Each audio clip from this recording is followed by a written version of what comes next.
계속해서 대구 경북 소식 전해드리겠습니다. 오늘 대구와 경북 지역은 맑은 가운데 대부분 지역의 낮 기온이 20도 안팎까지 올라 포근하겠습니다. 오늘 아침 최저 기온은 대구 8.3도, 안동이 6.1, 포항 9.6도 등 어제보다 1, 2도가량 높았습니다. 낮 최고 기온은 대구, 구미, 안동이 20도 등 15도에서 21도의 분포로 어제와 비슷하겠습니다.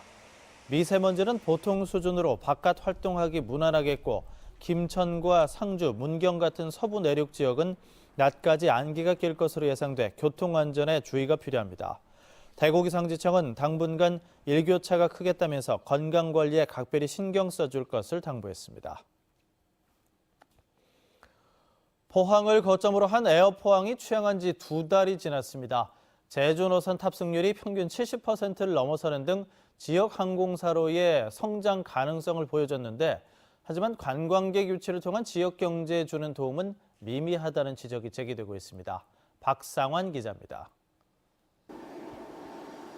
제주에서 출발한 비행기가 포항공항에 도착합니다. 평일 오전임에도 불구하고 전 좌석이 매진입니다. 승객들의 얼굴에는 여행의 즐거움이 여전히 남아있고 손에는 제주 특산물이 가득합니다. 완전 편하죠. 그러니까 갔다 가기 좀 더 일찍 나서야 됐고 좀 늦게 또 와야 됐고 한 그런 게 불편함이 있었는데 그런 게 전혀 없고요. 가까워서 좋았어요. 그러니까 바로 내려서 바로 집에 갈 수 있으니까 편하죠. 지금까지 제주를 가기 위해선 인근 대구나 김해공항을 이용해야 했지만 포항공항을 통해 접근성이 크게 좋아졌습니다.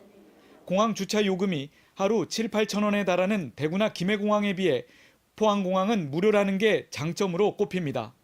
기존에는 대구나 김해 이쪽으로 이용을 했었는데 지금 포항에서 바로 이용할 수 있어서 너무 편리하고요. 시간도 굉장히 단축돼서 너무 좋습니다.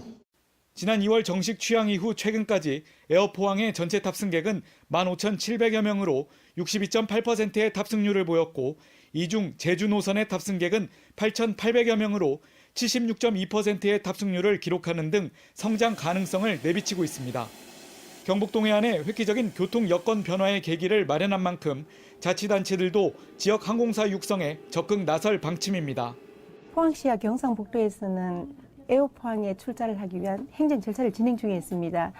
적극적인 행정 지원을 통하여 에어포항이 지역 항공사로 성장할 수 있도록 노력하겠습니다. 하지만 에어포항 이용객들 대부분이 제주 여행을 다녀오는 포항 시민들이어서 외부로 돈이 빠져나가는 실정인데다 관광객 유치를 위한 상품 개발이 미흡한 점 등은 풀어야 할 과제로 꼽히고 있습니다. MBC 뉴스 박상환입니다. 대구의 강남이라고 불리는 수성구의 아파트 신규 분양가가 3.3제곱미터에 2천만 원 가까이 책정됐습니다. 대구 수성구청은 범어동 범어센트레빌 아파트 분양 가격이 3.3제곱미터에 평균 1,964만 9천 원으로 결정났다고 밝혔습니다. 대구 주택건설업계는 수성구의 새 아파트 분양이 추가로 이어질 전망이어서 고분양가 논란도 계속될 것으로 보입니다. 고용 사정이 악화됨에 따라 일자리 예산이 조기 집행됩니다. 경상북도는 지역 고용 여건이 나아지지 않자 일자리 예산 60% 이상을 조기에 집행하기로 했습니다. 또 정부 추경과 연계한 지역 일자리 사업을 발굴하고 일시적인 수요를 감안한 공공근로와 지역 공동체 일자리 사업을 늘리기로 했습니다. 안경산업 분야의 유일한 수출 전문 전시회인 제17회 대구국제안경전이 내일 개막합니다. 대구시가 주최하고 재단법인 한국안광학산업진흥원이 주관하는 제17회 대구국제안경전이 내일부터 오는 20일까지 사흘 동안 엑스코에서 열립니다. 이번 안경전에는 지역 하우스 브랜드 참여가 늘고 중국을 비롯해 일본, 아프리카를 비롯한 해외 바이어들이 대규모로 방문합니다. 930 MBC 뉴스를 마칩니다. 고맙습니다.